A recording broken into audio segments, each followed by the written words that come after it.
Let's take a look at some of the key characteristics of controlled demolition. First, we have a sudden onset of destruction at the base of the structure. We have straight down symmetrical collapse into its own footprint, because demolition waves remove the column support, resulting in a free fall speed, virtually, through the path of what was the greatest resistance, thousands of tons of structural steel. We have a total dismemberment of the steel structure, so it's loaded and ready for shipment. We have minimal damage to adjacent structures, sounds and flashes of explosions heard and seen by witnesses, enormous clouds of pulverized concrete, squibs sometimes, explosive charges that go off at the wrong times, chemical evidence of cutter charges. These are all fairly typical, and they go to show us direct evidence of explosive destruction. Now, the interesting thing is that not one of these typical characteristics of controlled demolition can be explained or accounted for by fire, let alone all 10 of them. Typically, we'll have government documentation, expert corroboration, foreknowledge, and video documentation, all of which supports the hypothesis of controlled demolition, providing proof beyond a reasonable doubt. Let's take a look at World Trade Center 7 now. It was 47 stories tall, what would have been the tallest building in 33 of our states, half the height of the Twin Towers, dwarfed only by its proximity to what was, for a couple of years, the tallest buildings in the world. It was not hit by an airplane. It was the third World Trade Center high-rise to collapse on 9/11 at about 5:20 in the afternoon. World Trade Center 7 was hit by debris from the North Tower. You can see it being pelted here. And it sustained about 8 fires, according to NIST, on various floors. This is the World Trade Center 7, 47 stories high. Don't be confused by the shadow from this building. Here we have the 12th and 13th floor fires and the 7th floor fire on the north side of the building, the opposite side of the building that was being pelted by the North Tower.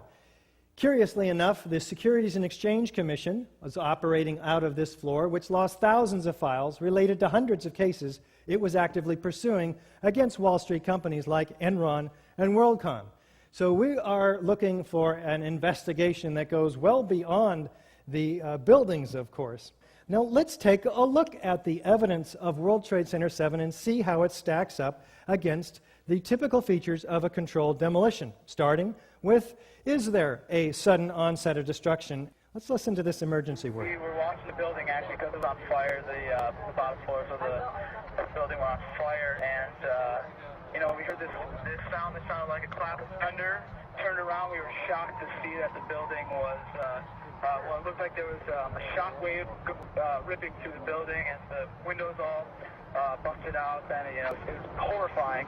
And then, about a second later, the bottom floor caves out, and the building followed after that, and we saw the building crash down all the way to the ground.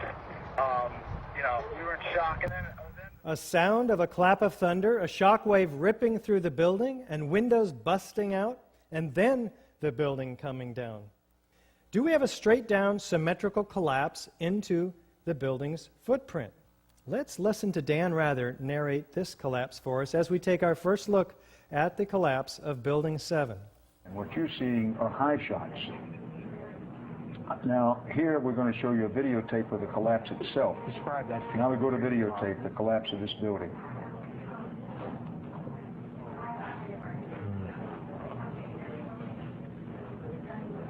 It's amazing.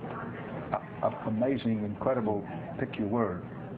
For the third time today, it's reminiscent of those pictures we've all seen too much on television before, when a building was deliberately destroyed by well-placed dynamite to knock it down. What, Dan? Deliberately destroyed by well-placed dynamite to knock it down? Dan never repeated these words after this first day. In fact, we didn't see this building coming down after 9/11. Let's take a look from West Street. Maybe we haven't quite understood yet what's going on.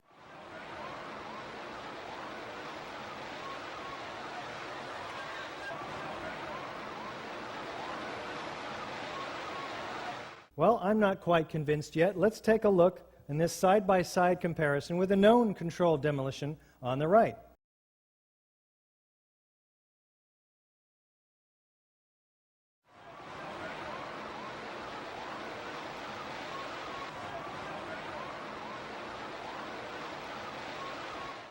Did the building fall into its own footprint? Pretty much so. A little bit of overlapping into the street. I could have done a much better job myself.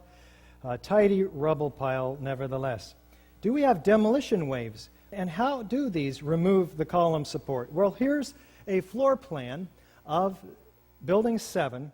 Now, to bring a building smoothly, symmetrically, into its own footprint without falling over, what we have to do is remove the core columns, because what we want to do is bring the outside of the building in on itself. Now, this involves a high degree of precision that fire is not capable of, being an organic process. We're told by NIST in a December 18th update meeting that we attended via telecon that there is virtually no influence in the collapse from the debris from the North Tower or the damage caused by it, or from the diesel that may have been spilling out of the diesel line.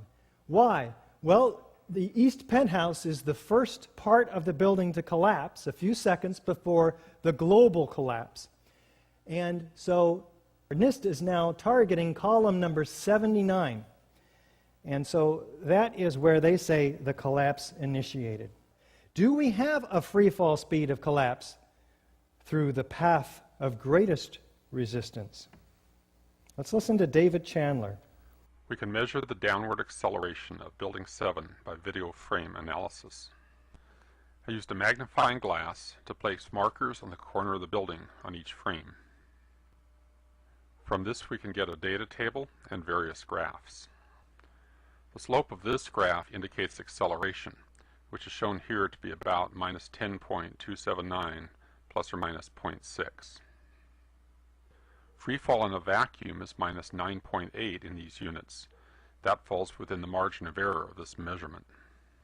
In other words, the rate of fall of Building 7 in the first few seconds is indistinguishable from free fall in a vacuum. What are we talking about? You can see second by second the building gaining downward momentum. You can plot the drop distance on a graph of time, and it fits the free fall curve almost perfectly. What does this mean?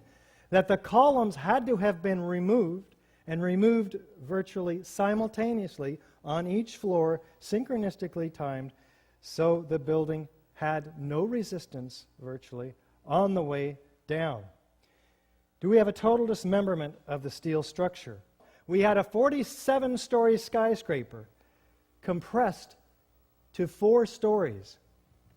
How does this happen? This building had some moment-resisting frames on several floors. That's where the beams are welded very rigidly to the columns. Do we have sounds of explosions, though? Here's Craig Bartmer from the New York Police Department. And the whole time you hear boom, boom, boom, boom, boom. So, I think I know an explosion when I hear it. I was real close to Building 7 when it fell down. That didn't sound like just the building falling down to me while I was running away from it. There's a lot of eyewitness testimony down there hearing explosions. I didn't see any reason for that building to fall down the way it did. And a lot of guys should be saying the same thing. How about Kevin McPadden, former Air Force Special Operations Search and Rescue? He came back over with his hand over the radio, and what sounded like a countdown. And at the last few seconds, he took his hand off, and you heard 3, 2, 1, and he was just saying, "Just run for your life, just run for your life." And then it was like another 2, 3 seconds, you heard explosions, like ba-boom. It's like a distinct sound. It's not like when in compression, like boom, boom, boom, boom, boom, like floors that were dropping and collapsing. This was ba-boom, and like you felt a rumble in the ground, like almost like you wanted to grab onto something. That, to me, I knew that was an explosion. There was no doubt in my mind. Okay, thank you, Kevin.